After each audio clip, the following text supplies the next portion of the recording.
You're very welcome to another episode of Treaty Talk. Tom Clancy in the hot seat, and joined as ever by the Weekly Observer and Vale Star newspaper reporter Matt O'Callaghan. We've plenty to discuss this week. We've senior football, we've plenty of Camogie news, we've ladies football progression, and indeed we have the build-up to the big one. Limerick and Cork will be joined by former Cork hurler and footballer Aidan Walsh later in the show.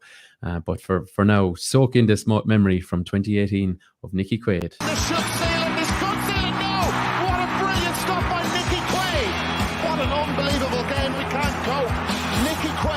With maybe the save of his career to deny Cork the goal which would have sealed it. Brilliant ball over. Look at Nicky Quaid. Look at the flick. What a piece of skill. And that is.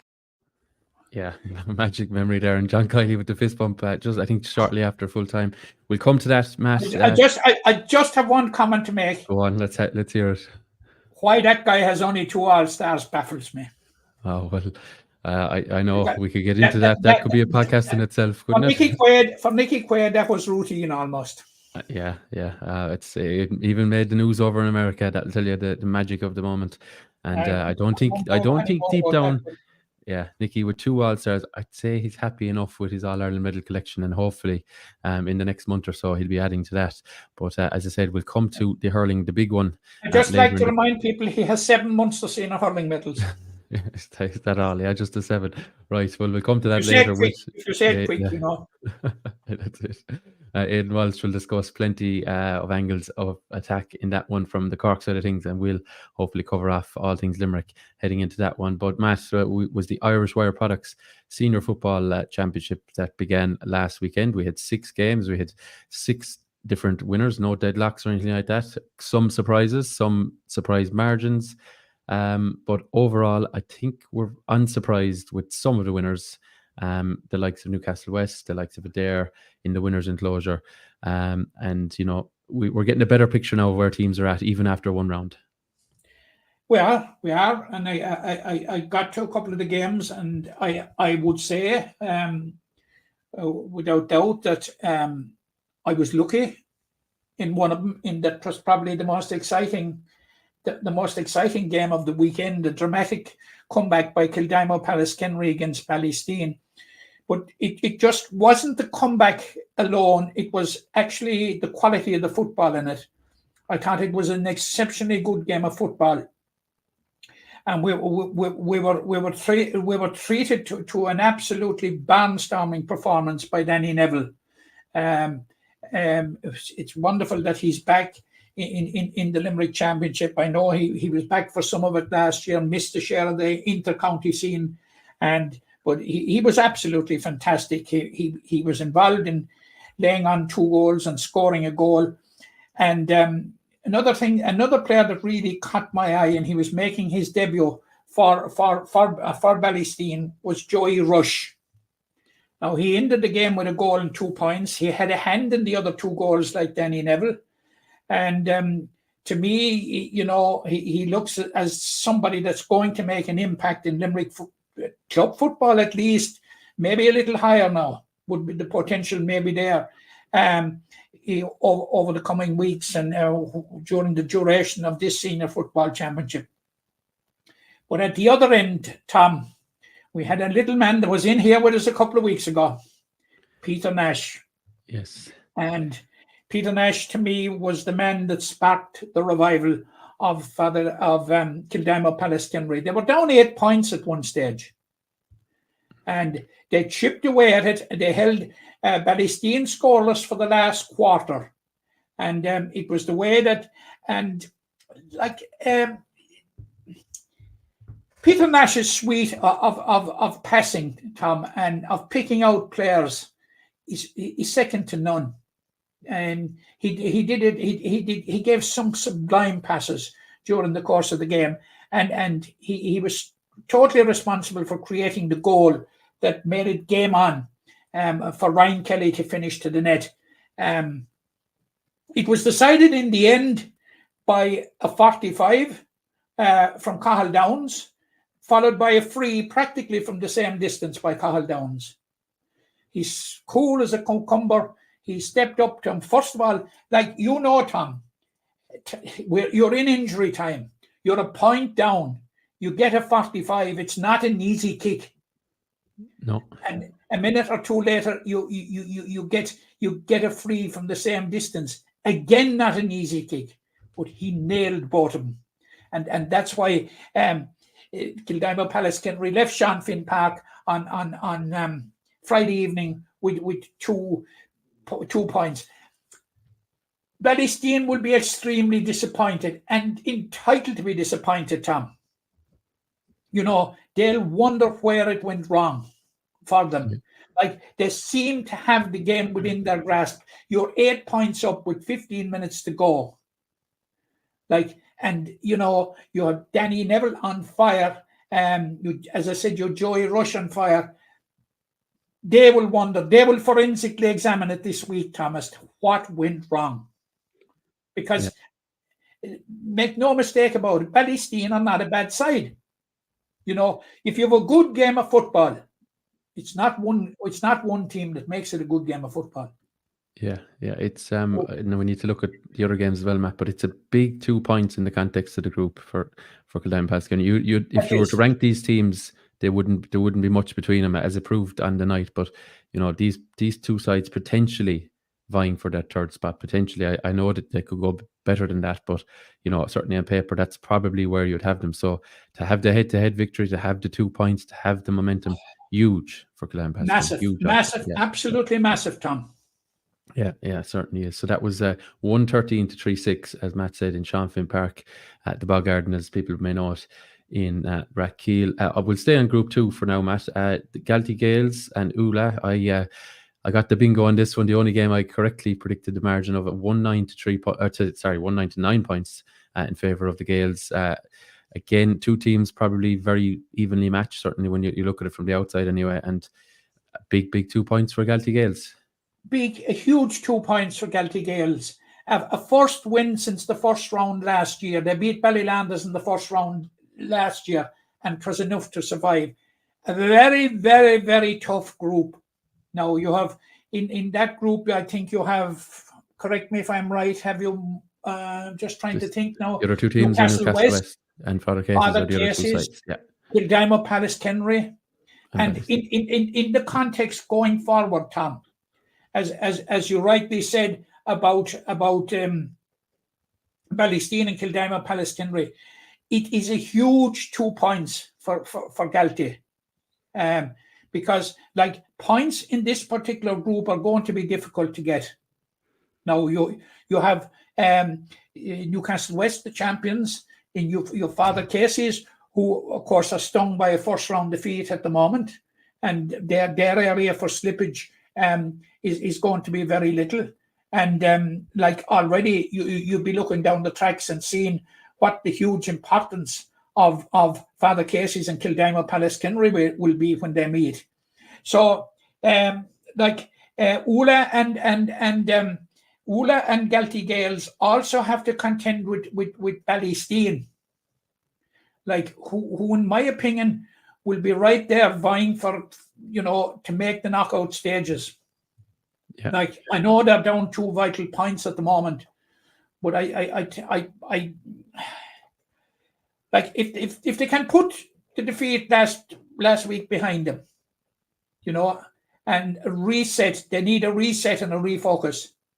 They're going to be all right. But the game that we are discussing, a massive, it cannot be overstated. The points for Galtee Gales.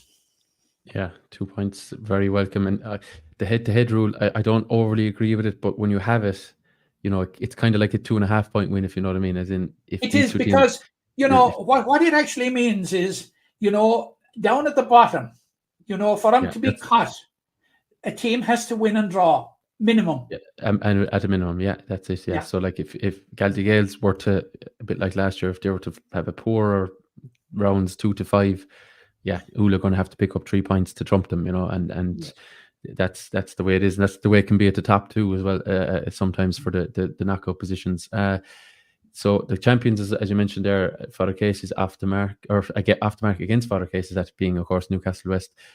They seem to just breeze through this group stage year on year, Matt. They seem to collect win after win. I think it's maybe 5 years since the last group game. I could be wrong at that now. I think it could be the best part of 5 years since they've been beaten in a group game. So they know how to manage this time of year. I think you're actually right, Tom. You're absolutely right. As I said, I saw these two teams in the league final, which was only about 2 or 3 weeks ago.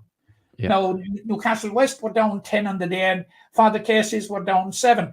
Now, what I had to say, and I think I said it last week, that I liked a lot of what I saw about Father Casey's.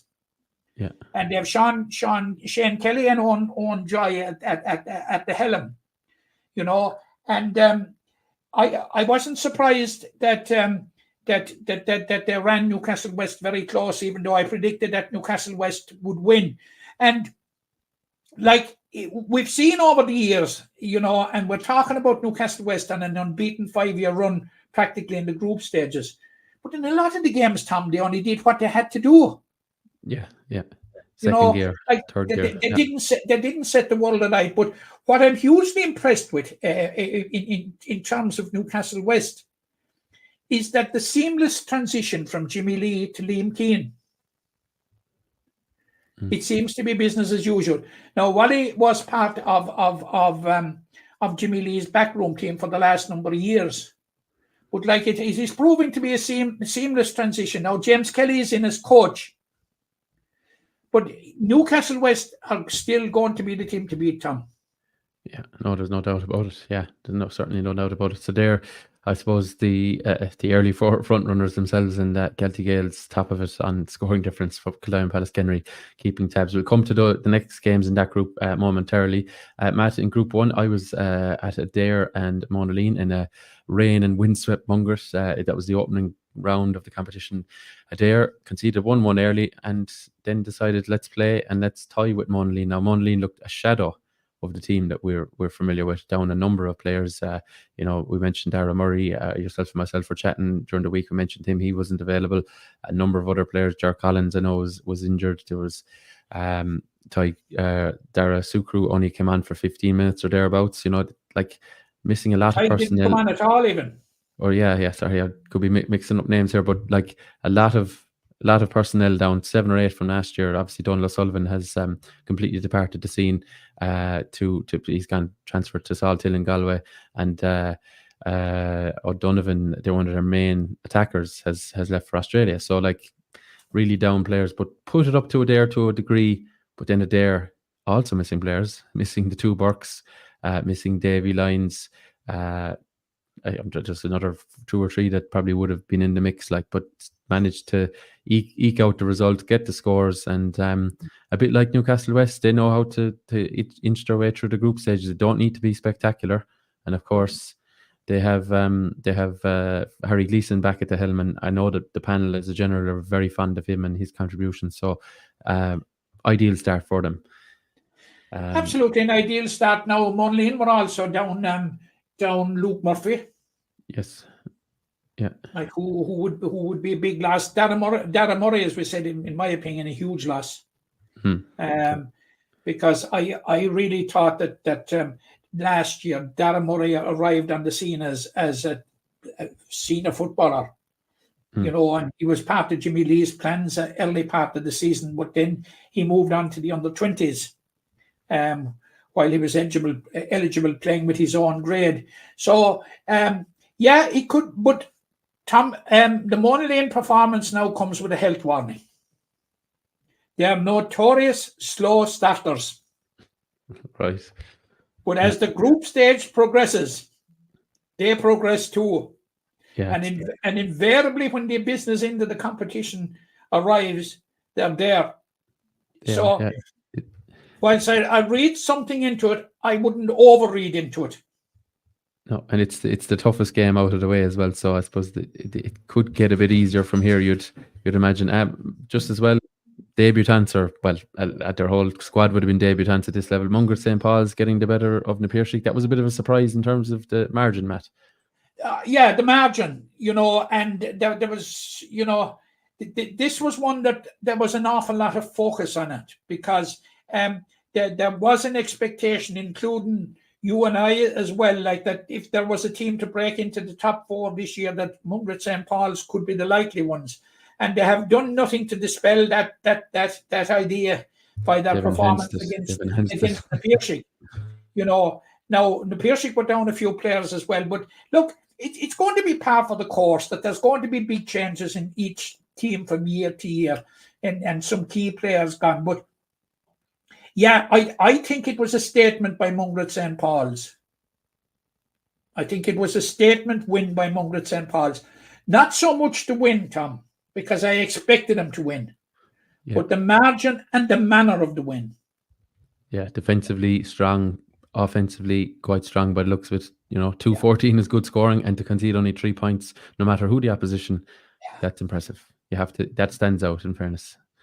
So that's Mungret. And then the final game, not to be ignoring it, Matt, but your own Ballylanders, St. Kieran's getting the better of them, 3-11 to 8 points, and you'd have to be worried about the farm line of Ballylanders over a long period of time. This isn't just a one blip in the road. Unfortunately, they've been struggling to really show their value at senior level for a little bit of a time now.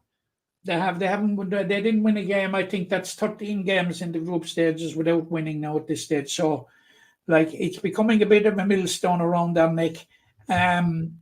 Certainly, the scoreboard, Tom, doesn't lie. It's a Ballylanders team, very, very, very much in transition. They had 6 debutants, 6 senior football championship debutants. Right. 4 of which were out of junior ranks and a couple out of junior B ranks. So that will give you the idea of the transition and the step up. And then I saw St. Kieran's last year, very, very disappointed. Saw St. Kieran's last weekend, as you said, quite impressed with them. They seemed to have everybody on board. I thought John Hayes was absolutely outstanding at midfield. They had a diamond around the middle, Tom. Dara Tracy's gone back to centre back, and you had Liam Kennedy was brought out to midfield to partner Dermot Mulcahy, and John Hayes went into the forwards, and you'd Owen McInerney, who I thought had a great game. He got 2 goals and was pulled down for the penalty, which Alan Daly mercifully for Ballylanders put over the bar. And you had Noel Callan back playing. They seem to be a cohesive unit. I think that they're a team that are going to trouble teams. Right. I liked an awful lot of the look. Like, they were without John Hayes for most of last year. To me, he's a key player. Hasn't that been their problem, Matt, for many years, that key players have been injured at crucial times? It has. John had been one of those in and out sometimes. Noel Callan, you mentioned another, and Dara Tracy at times as well. They're getting him for a couple of games here and there, but if they could get a clean run with their best available team, they will take points. Yeah. Oh, they will, and Dara is absolutely, Tom, he's superbly fit.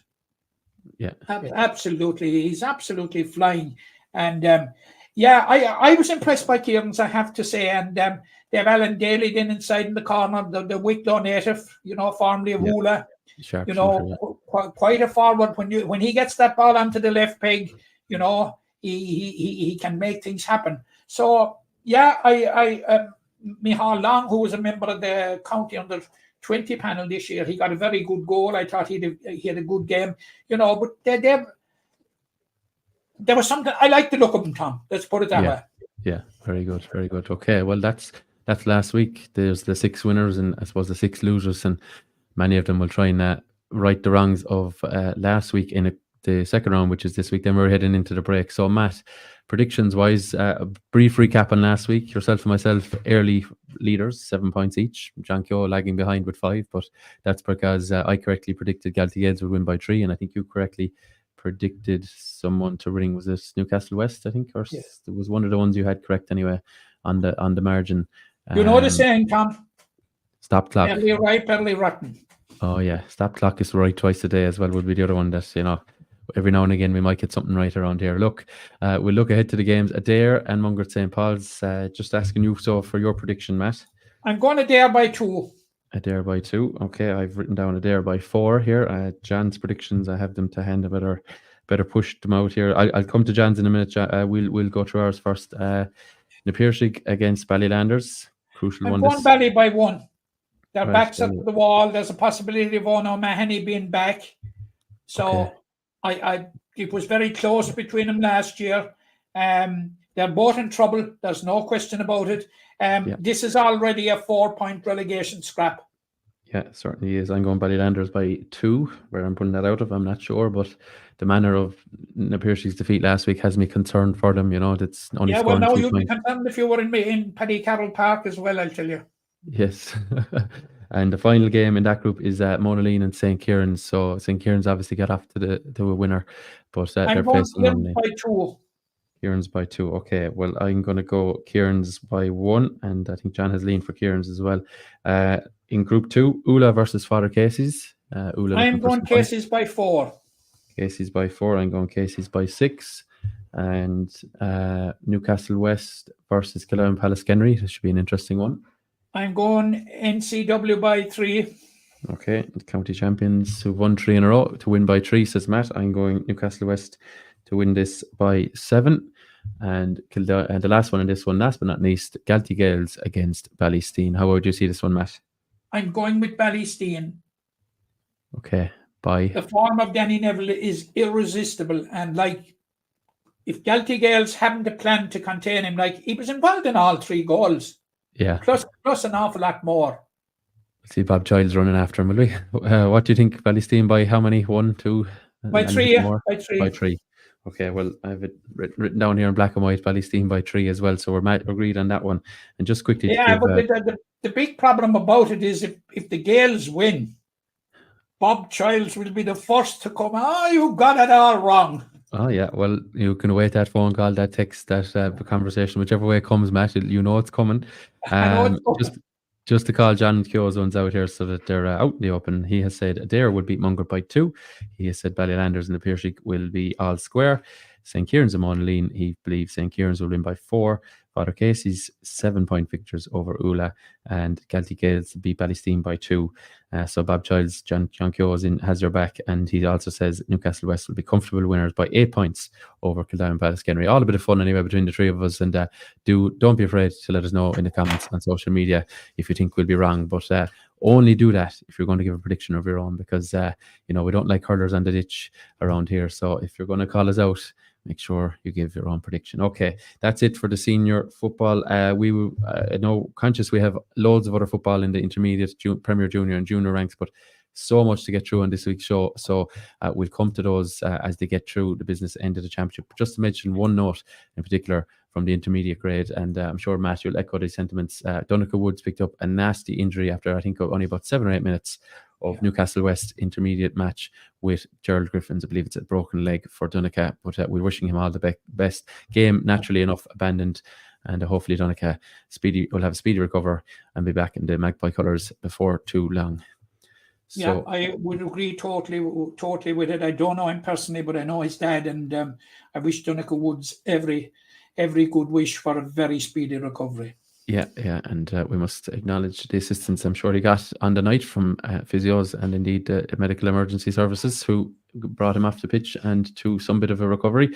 Another fixture to mention for the weekend coming, the Masters footballers are in action again. They're facing Mayo in Rebogue this time. They're moving to the city this time, so they're playing Rebogue 1 p.m. this Saturday, so do pop along to support the Masters in their latest endeavour, this time against the green and red of Mayo. Mayo have been on a pretty run. They got a bye in the first round. They lost to Roscommon in the second round, and they have since beaten Westmeath and Galway, so they will be formidable opposition. As people know, Limerick have 2 wins and 2 draws, 2 defeats, wins over Clare and over Waterford, and defeats to London and Cork. Yeah, okay, thanks for that, Matt. Yeah, so 1 p.m. on Saturday in Rebogue. Now we turn to ladies football. More than a good weekend, I think it's fair to say, for the Limerick ladies. I can see the smile on your face, Matt, and I could see even, I think, your own social media post Sunday afternoon will tell the tale. There was a bit of relief. I'm sure there was a small bit of nerves going into this one, but I think we knew Limerick were probably going to come out on top, but nice to get that semi-final spot in the bag with a comfortable win over Kilkenny. Oh, it was fantastic, and what was slightly annoying, if anything, was we were able to make no contact. There seemed to be a blackout of news from the Longford game until half time, and there was a contingency on the Longford game, because had Longford won, it would have come down to scoring difference. And going into the game, Longford were 3 points better off in scoring difference than we were. But that was nearly put to bed when we were 1-3 up after 4 minutes. We really, really started on the front foot, Tom. And look, there was no question about it. It was going to be Limerick's day from the start. They hit the ground running. Now, they had a small bit of a lull midway through the first half, but then got a third goal going in just before half time, and were really in a strong position at half time, and came out again all guns blazing. Now, a small little bit of a downer, Tom, and it could turn out to be a big downer, is Debbie Murphy, our chief score getter for right through the league and through the championship, picked up an injury 10 minutes into the second half, which could preclude her from involvement in the semi-final. Which, it's fingers crossed, Tom. It's fingers crossed that Deb will have recovered, because we really, really need her now. We were without Andre O'Sullivan, and especially we were without Iris Kennelly. So that'll be two additions that Mike and Sean will have to the squad for the trip. Now the semi-final is on in Longford on Sunday week at 2:00 against Fermanagh. Right. But Tom, I was quite happy. Yeah, you can say Kilkenny had it was only Kilkenny, but Kilkenny have improved since the last time I saw them. And the last time I saw them, they had plenty of room to improve, and they have plenty of room more to improve. But they made life difficult for a while for Limerick, especially on the Kilkenny kick out, when they swarmed about 50 metres out from the goal, and Limerick hadn't the chance of getting at it. They were absolutely swarmed. But apart from that, Limerick were really at their ease, and Limerick really finished very, very strong, which tells me that the fitness of the Limerick team is spot on now as we face into a crucial semi-final. Now, it's a semi-final that's a repeat of last year, Tom, when we beat them in the semi-final last year. Now we'll be talking about it more in depth next week, and I've little doubt they can do it again. Yeah, Fermanagh, they seem to be playing Fermanagh every year now at this stage. I know unfortunately, as you know, Matt, I've committed to a lot of covering a lot of different games, and the one semi-final I was at, Limerick and Fermanagh, was in COVID 2020, and they seem to have met loads of times since. And unfortunately for Limerick, Emer Smith, the player who stood out that day, hasn't gone away. Well, she did go away, but she's back again. And Fermanagh, I think, put up a big score the weekend themselves. So promises to be a right ding-dong of a battle, I think, between these two. They know each other quite well. They're both really itching to get up to intermediate, and I suppose only one of them now can get to the junior final. But it's going to be a tasty semi-final, I think it's fair to say. It is, but can I give you a bit of consolation, Tom? They beat us in the league 9 points to 4 in McNeville Park. We failed to score in the second half. I was at it. Miss Smith was involved, and I can tell you now that the Limerick defence handled Miss Smith very, very well. Right. Yeah.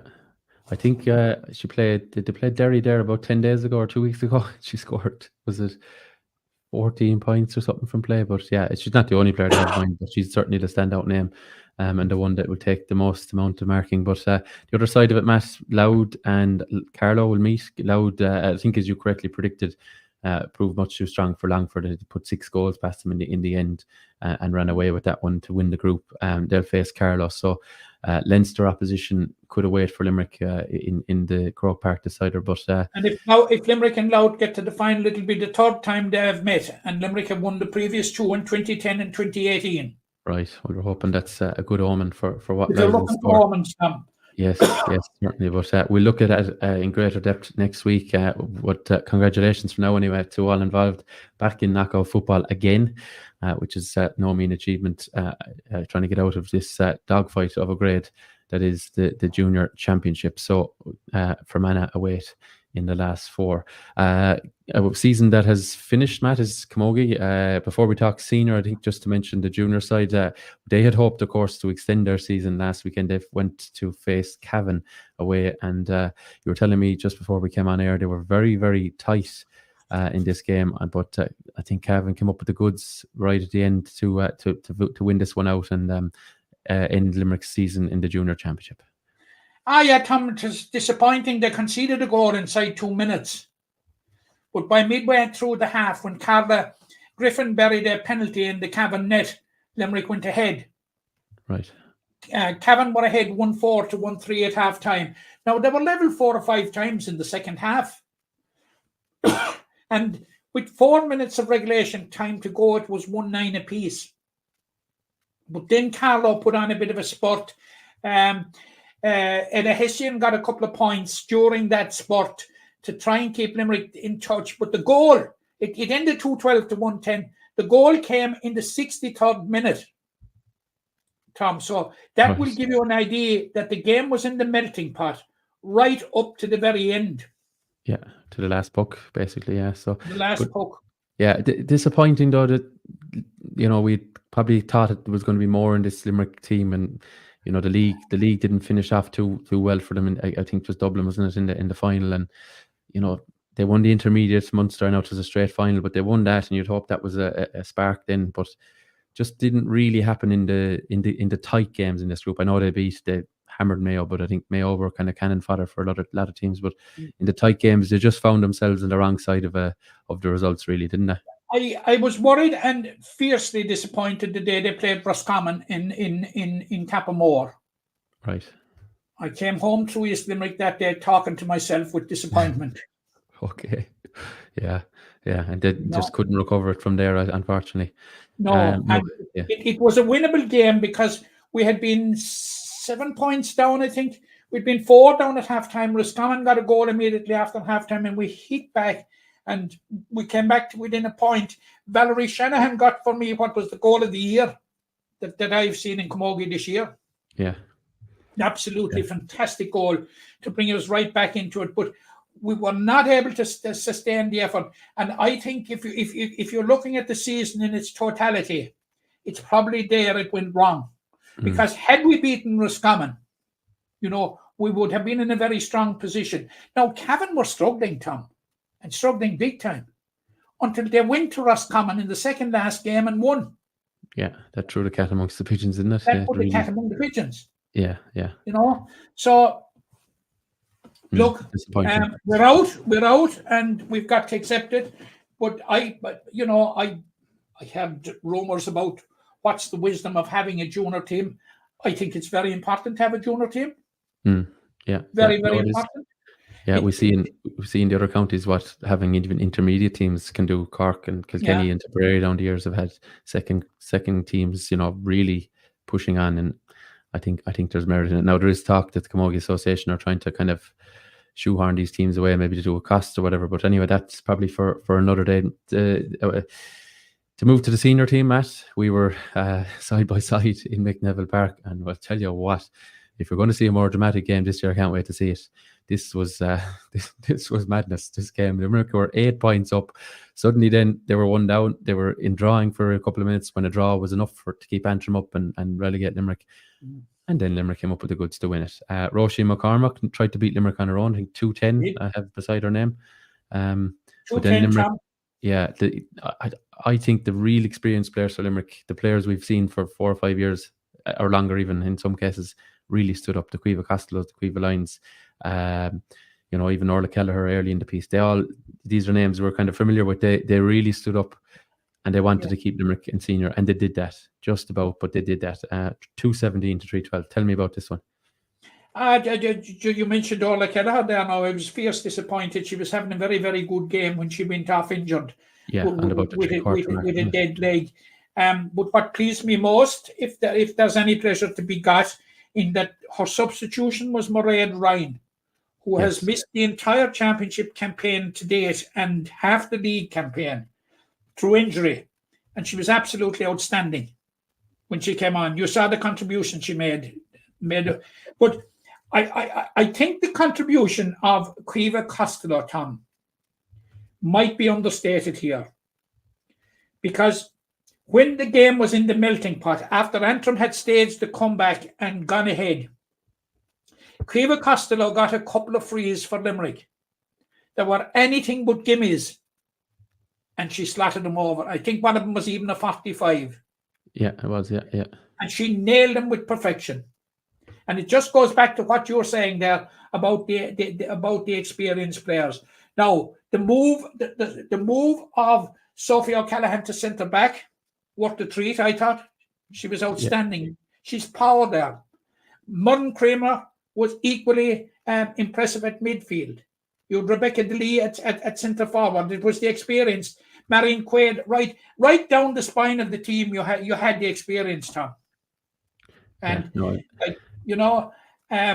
I was worried going back to McNeville Park because I'm kind of sick of the sight of Antrim after they beat us in the A final last year, minor final last year, and they beat us a couple of weeks ago in the under-14 final, the ladies football under-14 final. Yeah. So, and they beat us in the league and the championship, and we haven't had a win over Antrim. We haven't had a win over a Northern team for a couple of years. Yeah. So no, it was I was absolutely delighted. And obviously there's going to be a revamp of the Camogie Championship. There has to be, because the previous weekend, 6 games, the average winning margin, 25 points. Yeah, crazy stuff, really, isn't it? Yeah. Who's going to engage with that? Who's going to really go and watch that? Who's going to engage with it? And what are they going to do about it? Mm-hmm. And like the situation that we had last week, after the Tipperary game, that Limerick, if they lost to Antrim, they didn't know whether they were relegated or not. Yeah. Until some kind of clarity was got on Monday. And then it seemed to be a definite statement. If you lost, you were relegated. But it didn't. Then there was a thing going around during the week. You were relegated if a first team didn't win the intermediate championship. Yeah, more than a bit messy now, I think it's fair to say. That's putting it politely. I think Joe Quaid, you were there. We both spoke to him together afterwards on the record. Like, he's calling for a complete revamp. And he has suggested, and I think it's something very worth considering, a Joe McDonough-like situation in the Camogie Championship. Because I think it needs that grade below senior to accommodate. Because in fairness, Tom, there's only about 5 teams, 5 counties that you could say are of senior standard. We'll say of the top standard. You've Cork, Galway, Kilkenny, Waterford, Tipperary.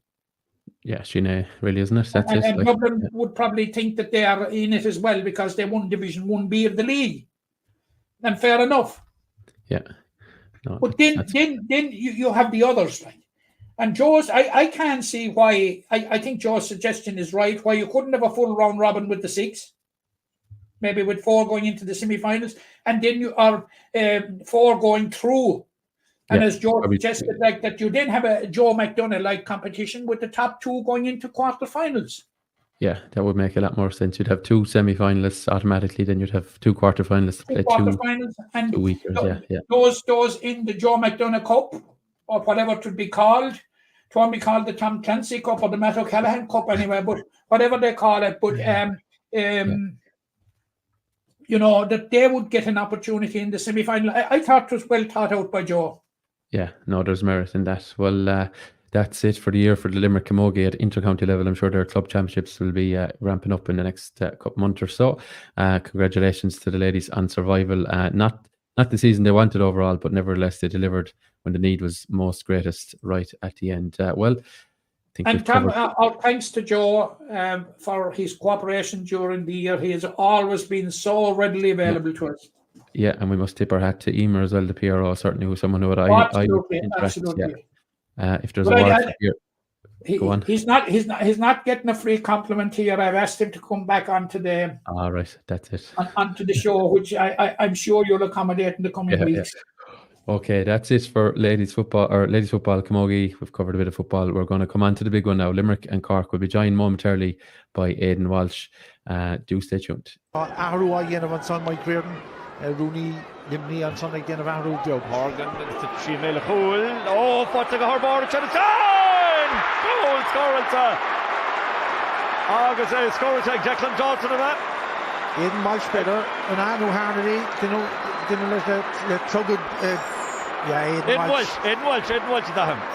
Thanks. Yeah, I'm not talking troubled.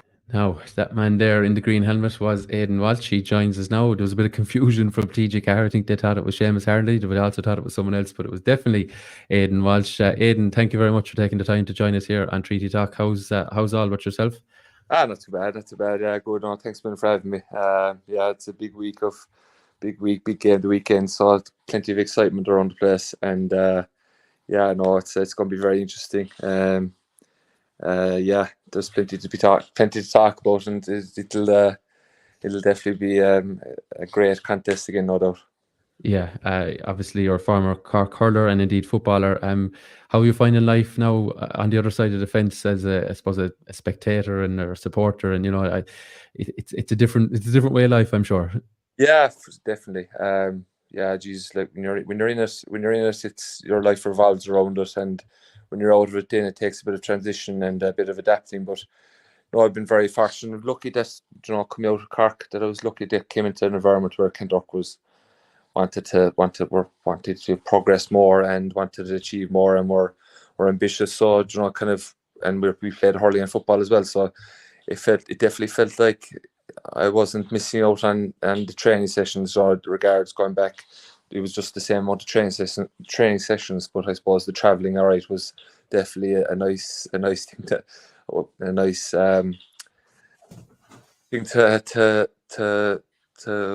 like that wasn't part of it anymore, because like that it used to take me an hour to get to training every evening to get up to the city or get down to the city and be an hour home. So that was something that wasn't missed anyway. But it took a while to transition. As I said, it was a huge part of my life. You do everything revolves around it, and you would miss it, especially in the big days like that. Now I think on Sundays it's sold out, so it'll be an unbelievable atmosphere, great occasion, and they're the days, the hard slog and the hard training sessions. They're the days you do it for. Yeah. Just to want to mention on Kanturk before we look at Limerick and Cork. I think I was covering a game a few years ago. You were playing football up in Ennis. I can't remember the Clare club, but I was commentating on it for the stream, and it was Walsh to Walsh to Walsh back to Walsh. So I think I can't remember the full breakdown. Is there 5 cousins, and I think maybe you have a brother? Am I right to say that, or something along those lines? That's it. Yeah. It's 7 my brother and then 5 cousins. So yeah, we're very lucky and fortunate that we all love it. We all play the hurling and football, so we're all push each other on. So it's nice. It's a nice spell to play your club, play with your club, and play with family members like that. So who's the best of the Walshes now? I don't know. It's hard to know. We're all every day. There's somebody steps up to the mark. So it's hard to call it really. It's fantastic, I'm sure, to be playing with family. I'm sure at times it comes against you, but it's probably great more often than that.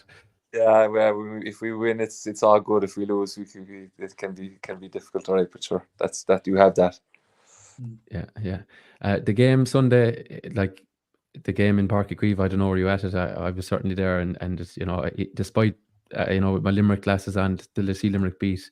I mean, beaten what an occasion! If we're talking about adverts for hurling, I think this is the one you need to show anyone around the world. It was the colour, the noise. I've been in Croke Park for a lot of the big days in the last years, and I can tell you Páirc Uí Chaoimh rivaled it, if not surpassed it on the day. But from a game tactical point of view and everything, Cork got so much right that day when the need was greatest, because anything but a win, obviously, as we knew at the time, and they were gone. So I mean, they'd be hoping now to tap into that again going up to Croke Park. Yeah, definitely. Like that, at least the draw they've gained great confidence from that performance and that day, because like that, I suppose they've lost and before that was 2019, the last time we beat them, and that was I was playing that day down in the Gaelic grounds, and like that kind of, I thought that day we met them physically, like, and I thought that's in my opinion, that's how if you give yourself any chance of beating Limerick, is you have to be able to beat them physically, like in every battle. And I thought and we kind of went away from that a bit, and Limerick kind of pushed on, regards to just moving to another level again. And it was great for the group that they got over the line last day. But I've just been thinking about it a lot, like since the fixture has been, when you could see the fixture was down the line, if things went right for Cork, that it's hard enough to beat Limerick once, but to try and beat them twice, it's a different kettle of fish. So I've no doubt like Limerick will be champion at the bit for Sunday, and they won't want to be beaten by Cork again. But like that, Cork have the blueprint and they have the players, and it's just all about luck. Like a lot of it's luck, and a lot of it's take your chances, and like that.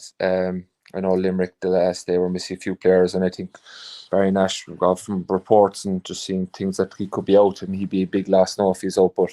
But then the alternative, you have Sean Finn that could be back. So you're very fortunate that he's that caliber player that can slot in again. But no, that day in Páirc like that, I no doubt Limerick went away from the game disappointed with regards giving away that penalty at the end. Well, whatever they call that, I'm not sure. Can't think no top of my head what they call that advantage rule or the last man rule. But they had the black card, I suppose, for Limerick. Yeah, that with the pull down from Kyle Hayes, like advantage for a goal if there's but like that they'd be disappointed themselves. They didn't handle that better. But like that. Going by past displays, Limerick seem to be go to another level again when they get to Pocket or when they get to Croke Park. So that'll be interesting to see what actually happens on Sunday. But Cork will go with confidence, and I know they haven't played at their standards in the last two games with Offaly and Dublin. But I suppose as a player, as playing a past player, you kind of you'll do enough. And you're still in the back here, you're still trying to mind yourself regards, there's a big day ahead, and you're kind of trying to do enough but not do too much. And it's kind of, I no doubt the lads had this game in the back of their head if they get over today or get over the next two games that what's ahead. But it's exciting. It'll definitely be an unbelievable occasion. Yeah, Matt, you wanted to come in there, I think. Yeah, Aidan, if I could deviate just from the match for a minute, but don't worry, I'll come back to it. I want to congratulate you. I've been admiring you for a long, long time, particularly your prowess at football. You had a fantastic innings under Conor Coonan. Yes, yeah. They were the golden days. And of course, you had a player of the year thrown in, hadn't you? Yeah, young player of the year. Yeah, in 2010. That was a mad time for me, I suppose, personally. I was just very fortunate and lucky to come into a group where they had a lot of disappointment and fierce hunger, and I just got very lucky. It was mad time here, and just like that.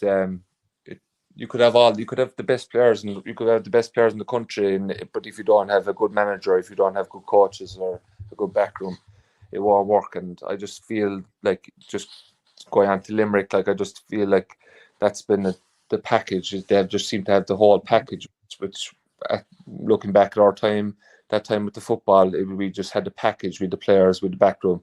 And I just think any successful team, if you have that whole atmosphere, whole environment, it just breeds success. And it's just any successful team, that just seems to be the case. Like, so it was a brilliant time in my career. Probably paid first towards the end of my career, regards just doing too much back in that period of time, regards playing with too many teams and just pushing, trying to being pulled and dragged from all directions.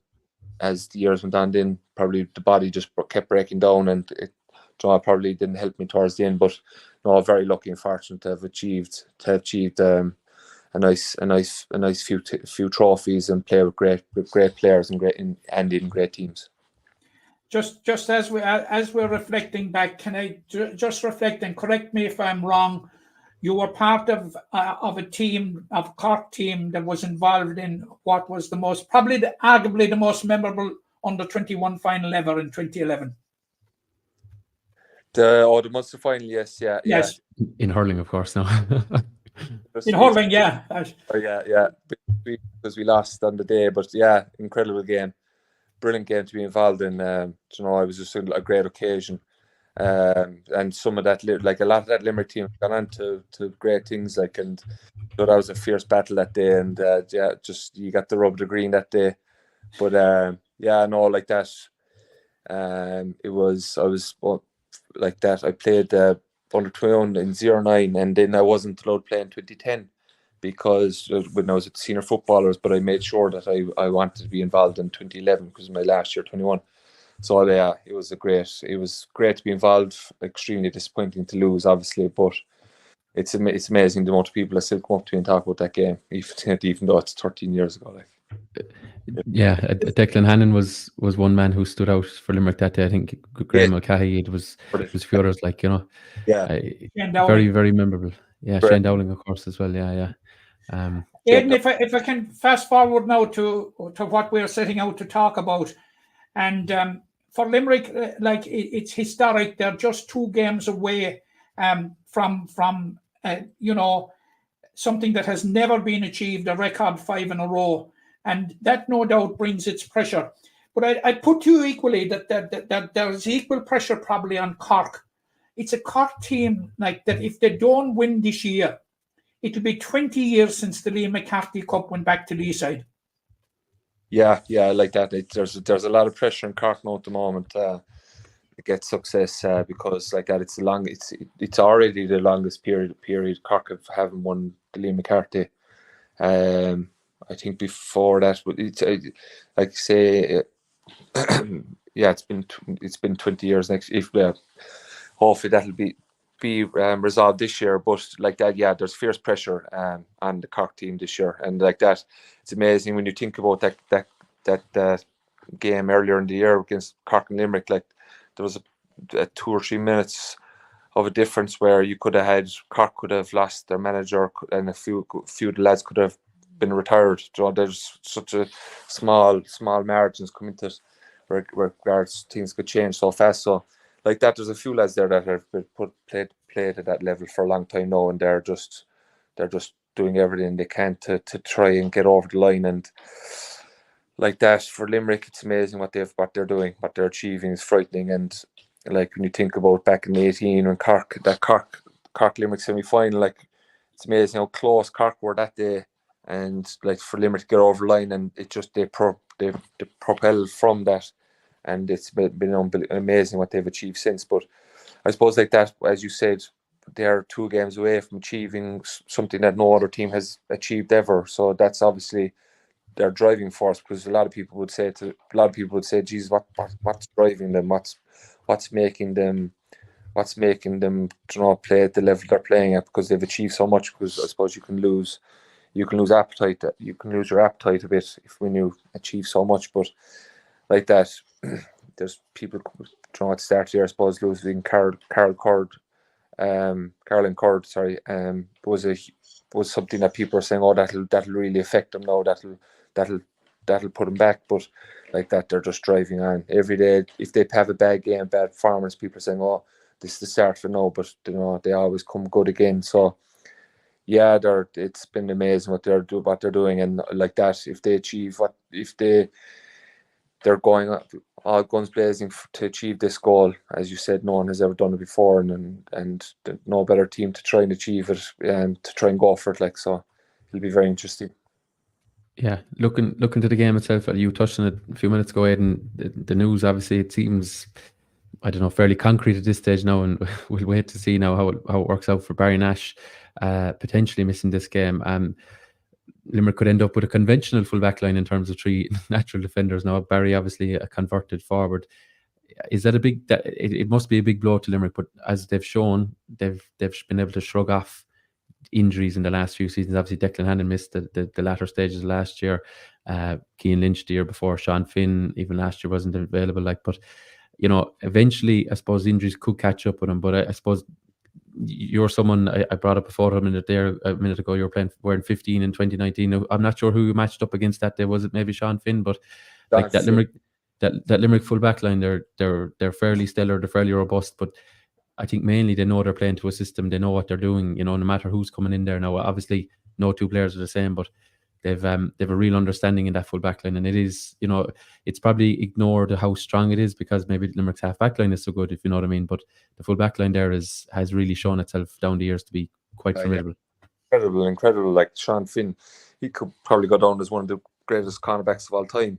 Barry Nash he's an unbelievable cornerback, but he's an unbelievable hurler. Like, his distribution is frightening, and he always seems to chip in with a few scores. But like that, as you said, Limerick have had injuries in the last few years of big players and in big positions. But they, like as you said, they have a system. They adapt. They have players that will come in and do a job. And I've no doubt it'll be the same the weekend if Barry unfortunately is out. And I'm like, as a Corkman, I still would say unfortunately be out, because like, he's one of the best hurlers in the country. You always like to see the best hurlers play.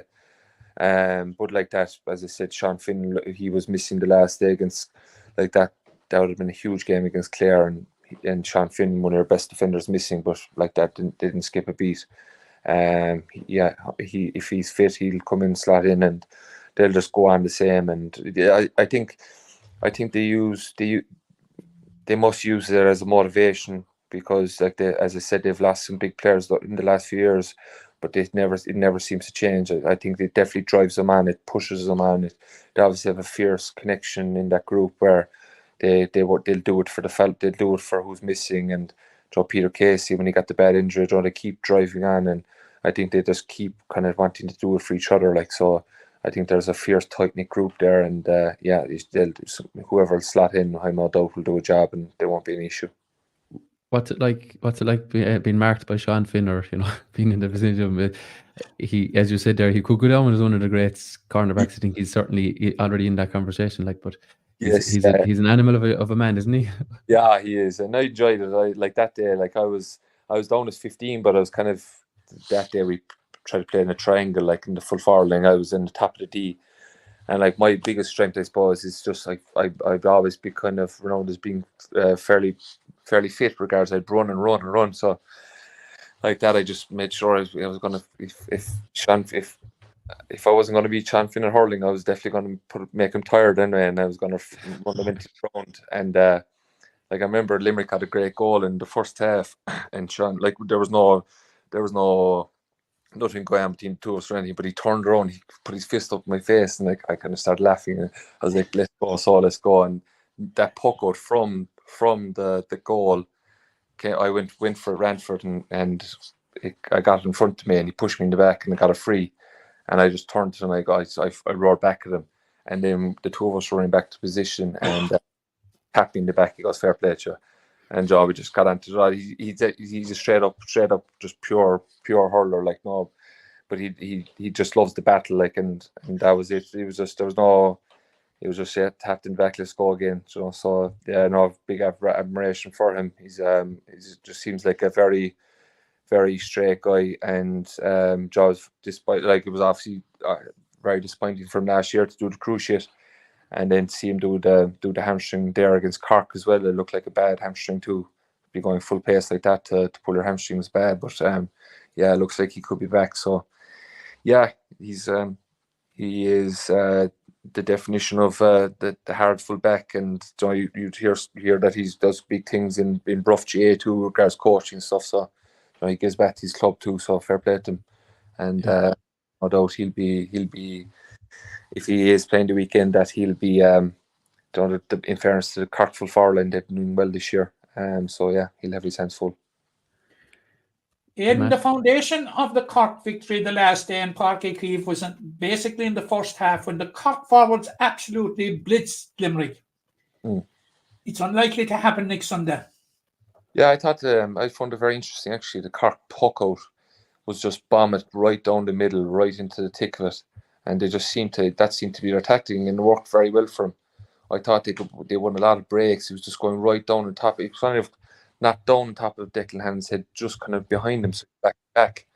And I thought it caused Limerick fierce hassle. So I have no doubt they'll analyse that big time, and they'll be ready for it on Sunday. But yeah, in fairness to Cork, I thought it worked very well for him, and I've no doubt they'll do the same again the weekend. So it'll be interesting to see how that will work, how that will fare out regards the breaks. And like that, as you said earlier, that Limerick's half back line have been unbelievable. Like they're just unbelievable, the three of them, and that was the first time I could see them under a bit of pressure regards a tactic for an opposition puck out. It just seemed to rattle them a bit. So yeah, that'll be something I'll be definitely watching very closely on Sunday. Is it a worry from a Cork perspective, the amount that they are conceding, even against Offaly now, notwithstanding the 2 late goals? And I saw it lauded to high heaven that they didn't concede a goal against Dublin. But the statistics show that the scores against Cork are pretty high, even though they're winning matches. And, it must be a worry too. Now, I know that there was a bit of a change. Rob Downey missed the last game, I think, and Kieran Joyce went back, centre back. Slightly worrying there, I would imagine. Oh, 100%, yeah, 100%. And that's been the case now for a long time too. Cork are always putting up big scores, but they thankfully they've been converting the other end. I suppose like that.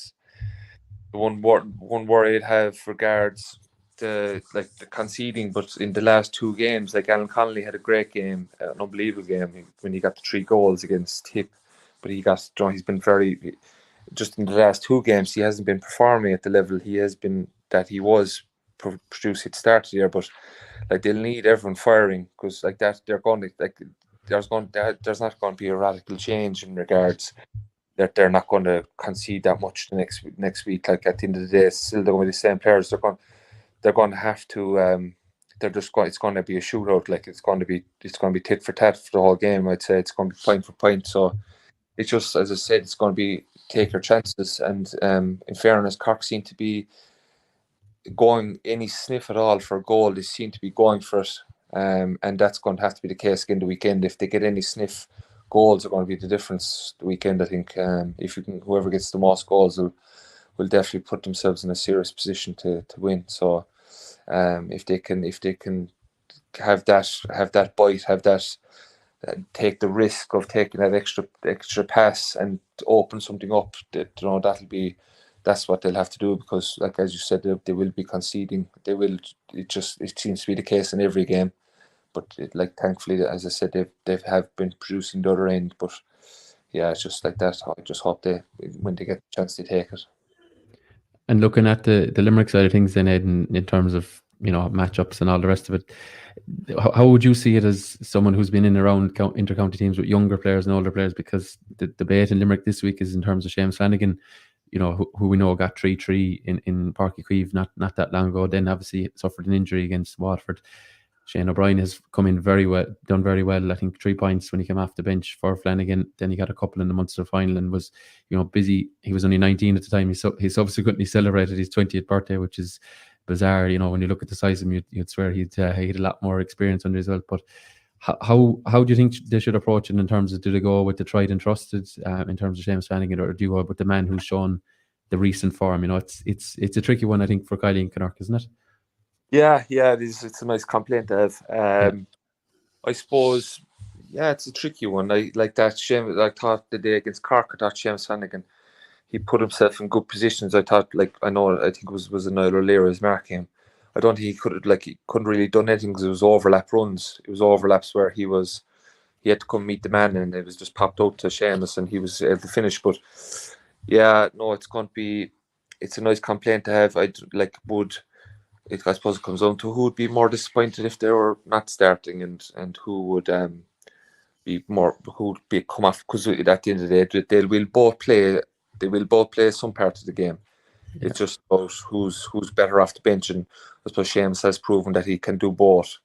So yeah, it's like that.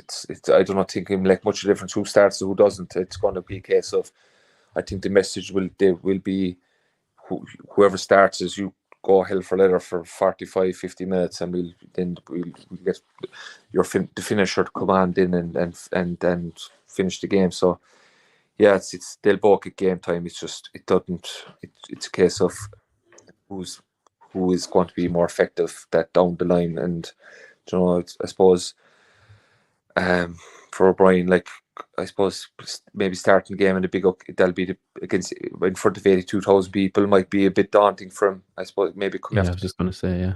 game opens up, maybe that might suit him a bit better when the game opens up second half, and he can come on and the game is flowing, and he can absorb from the bench and see what's happening on the field. Maybe that might suit him better. The experience Seamus starting the game, that might sit better with the team and with himself. That he's used to that environment. So, if I was to put money in it, I probably would say Seamus might start. Yeah, you mentioned in playing in front of a big crowd in Croke Park, and I think Shane O'Brien only played there in the colleges final for Artscail Reach maybe 3 years ago, I think now at this stage, or 2 years ago. It's his only experience there. Munster final, in fairness to him, was 40,000, and he certainly stepped up to the plate. But what's it like playing in front of those big crowds in terms of being able to hear, communicate? I think I'd be right in saying one of your footballers back in the day, I think I can't remember the player now, but kind of listen to this noise in training when he was taking frees or something like that, because to kind of familiarise yourself with that. Like I can't remember who that was now. Yeah, we used to do that in 2010. We used to have when we trained Park, we used to play crowd noise over the intercom. Yeah. When the boys taking frees, just loud noises, because you can, when you're in the field pitch, like you can't hear if there's a player 15 yards away from you, you can't hear him. Like if he's calling you, roaring at you, you can't hear him. I never forget the day that the loudest environment I ever played in was against Dublin, and they all are in the semi-final in 2010. It was just, you couldn't actually hear yourself think. It was just so loud, and it was unbelievable. Like it just, you either thrive in it or you'll shrink into your shell. Like, but like that, once the ball is thrown in, you just don't even take any notice. To be honest, well, I didn't anyway. I don't know. That's safe for everyone. It's like you don't even see the crowd.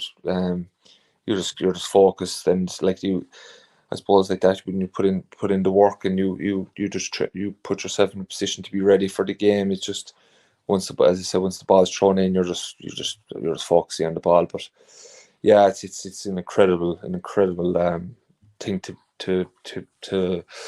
be a part of, and to experience, is that cauldron of noise, and that atmosphere, and that just to be a part of it. But for Shane, like that's like you see it so often, like a young fella like that. You see it with Shane O'Donnell in 2013 All-Ireland replay. You see it with Walter Walsh when he came on. Just when you're young like that, you don't really care anyway. You won't even be thinking about the pressure or anything. You just tear on and you just get on with it. And that's what we did in the Munster final. In fairness to him, he just didn't care. Like, and like that's probably one of the hardest things when you get older. You start thinking about more. You start thinking about your play. You start thinking about your preparation. You just start thinking about things a bit too much, and it can affect you. But while you're a young fella, you're 19, 20, 21, you just don't care. You just want to play. Like, so I've no doubt if Shane does start, I've no doubt he'll put in a performance, and he'll just go for it. And you know what, he has, same as me in 2010. I was 20 in 2010 when I was playing, and when you have experienced players around you, they make it a lot easier for you. So he's very lucky. He's unbelievable experience around him. So I've no doubt they'll mind him, and they'll prepare him well, and the management will too. Yeah, and I think it was very noticeable after the Munster final, the likes of Grod Hegarty coming in, giving him a real slap in the back, and even during the game, and you can see how sincere that is. They want him to do well. Obviously, they're playing with him, but like there's a genuine desire for Shane to go well, and any young player, they're part of the group. He's not an outsider coming in borrowing a jersey. He's part of the group, and they make him feel it. You can see it. 100%, yeah, and like that, that's very important for a group like that.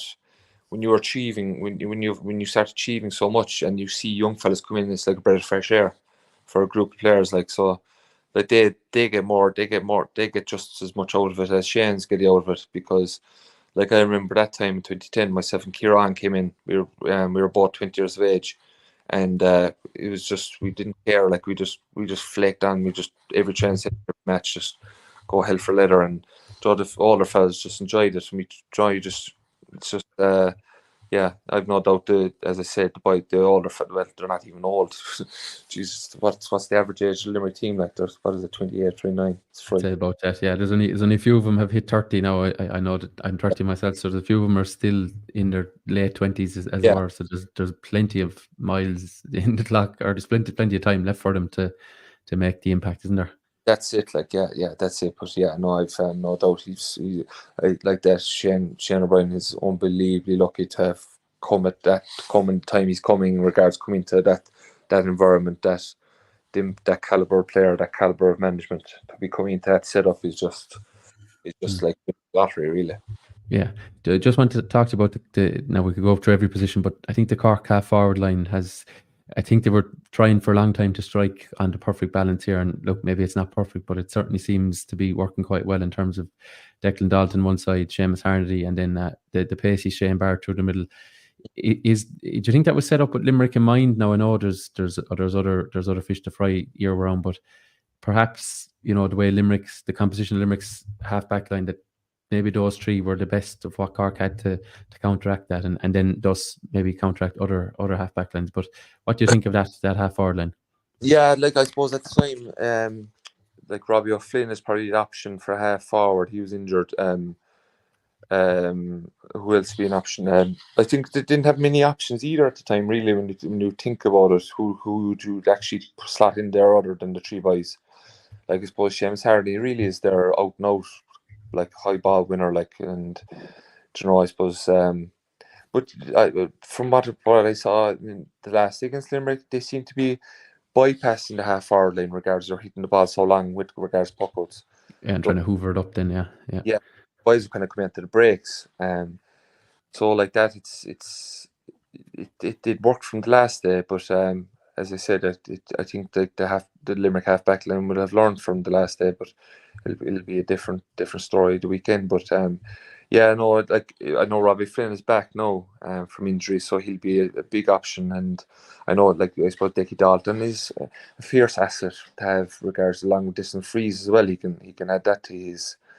Add that to the team, like, which is huge, and like I think Shane Barrett's been excellent all year this year. I think he's really gone up a level this year. And Sham. Like Shams Harnedy is just consistent. He always pops up the scores. He's tough and he's hard and he's always in the thick of it. Like, so, yeah, it's a nice combination they have there. But like that, then they have like Shane, or they have I suppose Connolly Han as well. Sorry, and Shane Kingston. They have good options to come on there with pace, along with Robbie O'Flynn. So they've 6 half forwards there that offer different things. So it'll be interesting to see what what happens on Sunday. Aidan, a nucleus of a good few of this Limerick team came up through the under 21s, because under 21 back then, and were All Ireland winners in 2015 and 2017, and some of them were All Ireland senior winners in 2018. Cork are after a very good run of underage teams. There seems to be very few of them coming through. Yeah, I had a discussion with someone lately about that, but then they contradicted, or they counteracted me and said that a good shot of them have come through.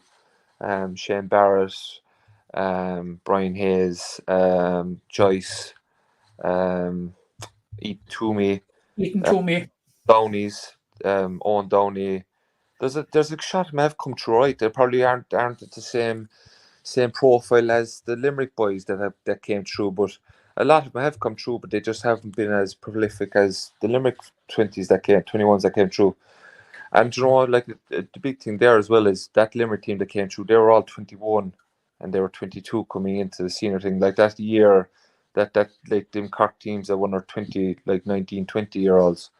So like it's that year development too, is which stands to players too coming to senior setups and trying to break into a senior team. So that's a small bit of a difference too. But no, there has been a few coming through. I know it definitely hasn't. I suppose people get this narrative of say, as you just said there, Matt, that they won their All Irelands and they came through and they automatically won that senior. That doesn't happen every time, So I know, and didn't people make comparisons that Limerick did it, why can't Cork do it? But you know, it's just and like but I suppose when Limerick come through, Limerick didn't have a Limerick team against them. You know, I suppose Cork are lucky that Limerick or Cork are coming fair point. like Limerick in front of them. You know, so that's a thing. That's an issue. That's an obstacle as well in itself. That this Limerick team is probably one of the greatest teams of all time. You know, so that's been unfortunate for the Cork boys that have come through. You know. Yeah. If Cork are to win and score a second win against Limerick in the same competition, which is not that easy to do, like the games between Cork and Limerick since 2018 have been nothing short of classics.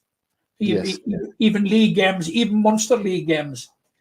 Where do you think that they can overturn Limerick? Well, like that, I think the half back line is the Limerick half back line. You need to win there. You need to win that area. I felt like that, as I said earlier in 2019. I thought we just went toe to toe with them, like, and we just mixed. We got the ball, and that's what they did the last day against them in Park Queeve. They put the ball in that pocket, and whoever wins the ball from there it will go a long ways towards winning. Like I thought Clare the last in the month's final, their distribution was shocking. Like when you think the more times they play against each other, the balls they were hitting from so far back from out of the defence, and they were just hitting the ball down and just to where they didn't have the numbers. Like it's where it's that area, that 45 to 65 in the Limerick's backs. Like that'll be the winning and losing of the game, because if you don't win the ball there, if you don't get possession there, Limerick, their distribution to their forwards from that area is extremely good, and they get a lot of joy from it. And I think even against Clare, I think the Limerick half back line contribute 9 points from play. Or yeah, well, it was a 6 from play, and I think a couple of frees as well. Yeah, so frightening contribution to the game, like, and like that. I just think that's the area. That's their platform. That's where they get the crowd up. Is when they start if they start winning ball in the half back line, and they start distributing balls from the half back line, and they start scoring from the half back line, you're under serious trouble. Yeah.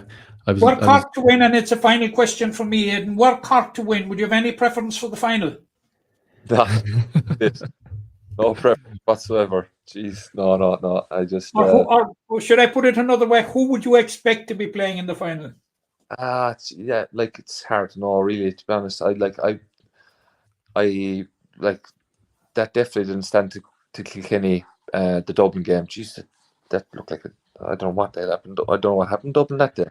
But that didn't stand them, and they've had a good break now. But Kilkenny at the end of the day. But I know Clare aren't that bad either. Like Clare just didn't perform in the Munster final, which is disappointing for them. But that was a good and like I suppose it was disappointing the Wexford game that O'Connor got sent off, because that really kind of made the game kind of.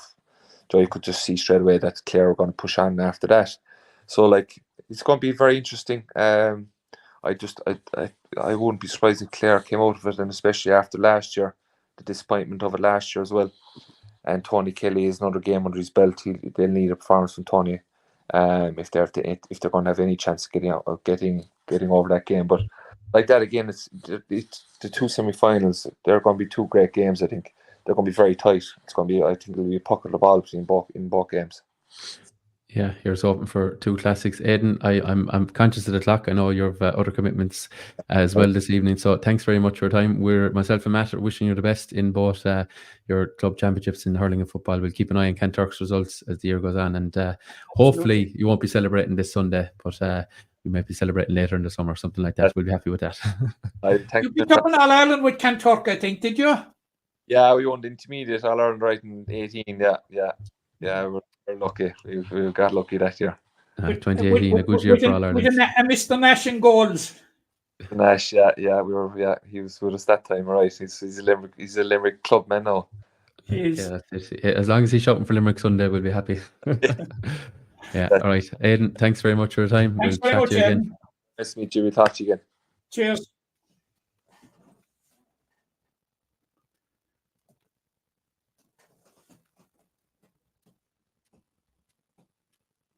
You're off here, Tom. Mute myself, sorry. Much thanks to Aidan Walsh there for his contribution on this week's Treaty Talk. Great to get the insight from someone who soldiered for so long in the Cork colours in both hurling and football, and indeed had plenty of success to go with it. You know, he was an unlucky hurler for the simple reason that he came along at a fallow time in Cork hurling, and he was a fantastic footballer.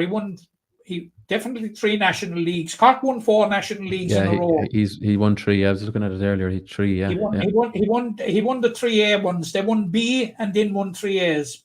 Yeah. Under Concoon. Of course, won a Munster and an All Ireland, and he got a couple of All Stars. You know.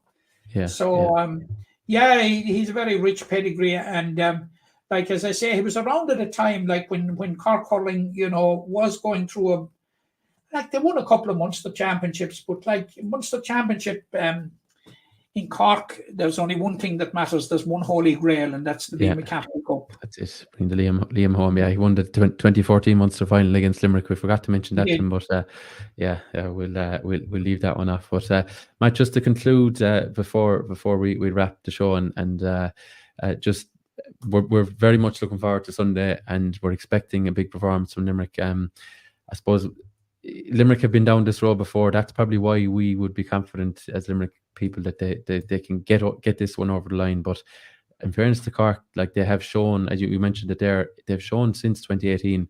I think more often than not, there's been a couple of times where Limerick have kind of, the 2021 final is one example, but a couple of times where Limerick kind of streaked away, but more often than not, Cork are there and thereabouts. Yeah, and there was a first round in Thurles in 2020, and it was very one-sided in favour of Limerick. It was in the middle of COVID, I think, and there have been a few occasions, but for the most part, 2018 was the start of a lot of classics. It was a classic in Park. It was a classic in Park Keeve. The last day, and last year it was a classic in the Gaelic grounds when we got through by a point. Yeah, it was. Yeah. There was another high-scoring bout. Yeah, and the one this year, although Limerick came out the wrong side, it was a great game. I flicked through it there the other day. Fantastic game from both teams. Limerick had their purple patch in second half. Cork dominant in the first half, and then obviously Patrick Horgan's penalty to wrap it. But yeah, hopefully a classic. I put it to you this way: hurling needs Cork, but it doesn't need him right now. You can have him in 2 or 3 years. Is that what you're saying? Or certainly after this weekend, we'll just make them have a long winter maybe from here. But yeah, I presume you're leaning towards the Limerick to win. I am, Tom. I think Limerick are going to do it. Yeah, I think so too. I think it could be. It'll be very interesting if Barry Nash is out. I suppose Richie English will come into the discussion as well. Yeah, I think if Sean Finn is fit, you're looking at Sean Finn, Dan Morrissey, and Mike Casey. I think that's the most natural. Mike Casey, as far as I remember, and correct me if I'm wrong, began his career as a minor with Limerick as a left full back. Yeah, and he wouldn't be totally unaccustomed to the place.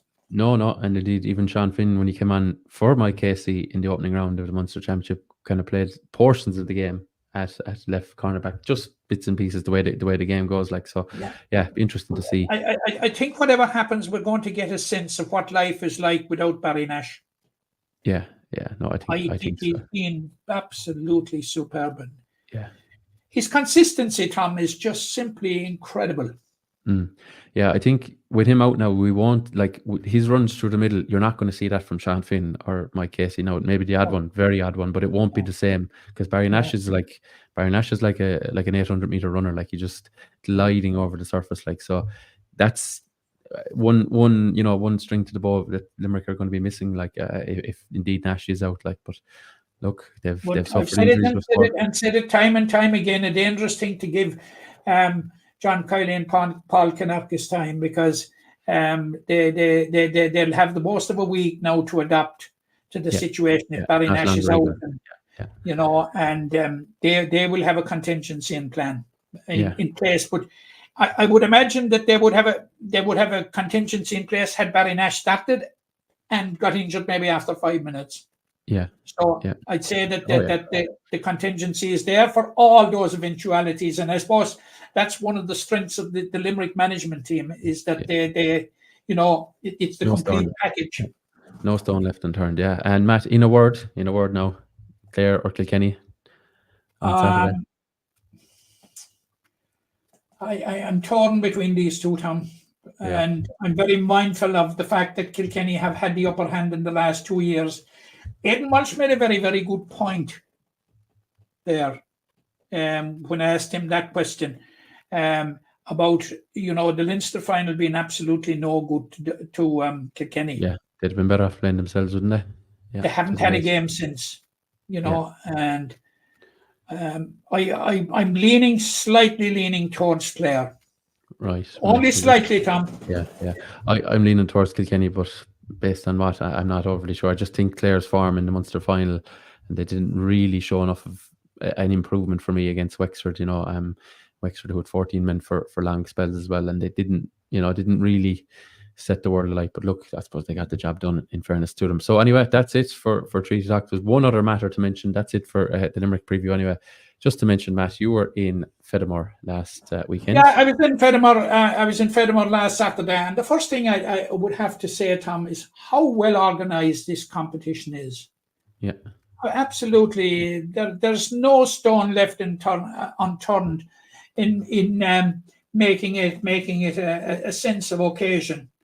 And there were 4 teams there.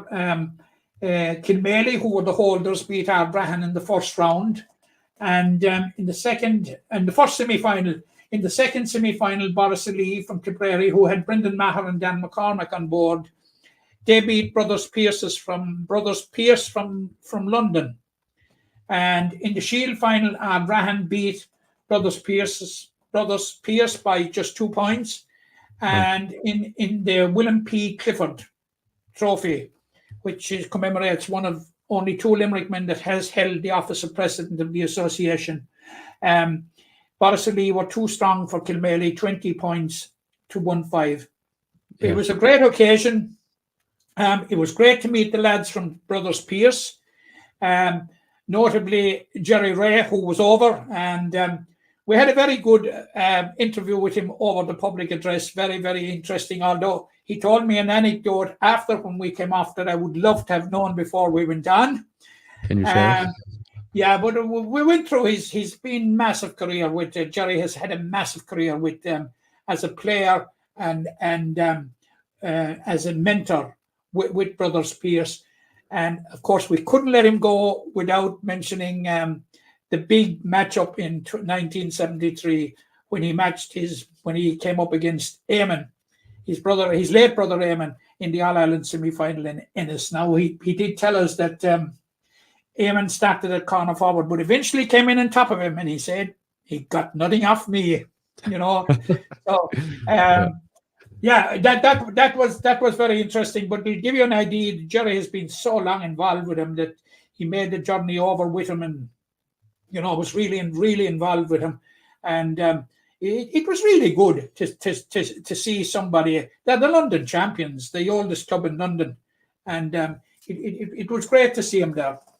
And again, congratulations to Fedamore. But, I think the crowd was a small bit disappointing.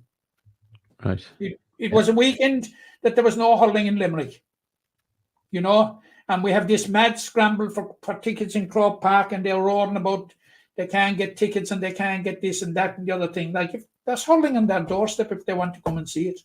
Yeah, no, that's it. And it was quick fire games. There was very little waiting around as well. So it would have been a great opportunity to see some of the stars from across the province and indeed from London over to meet them. Well, congratulations to Fedamore on that event, and I'm sure we'll be looking forward to the renewal again next year at that venue. Okay, Matt, I think that's it. We've covered plenty this week. We must thank Aidan Walsh for his contribution. Thank you, the listener. Don't be afraid to share it with a Cork friend or two, because I'm sure they'll be interested to see what Aidan has to say. And we shall chat to you again after the All-Ireland semi-final, when hopefully Limerick will be still firmly in the drive for 5.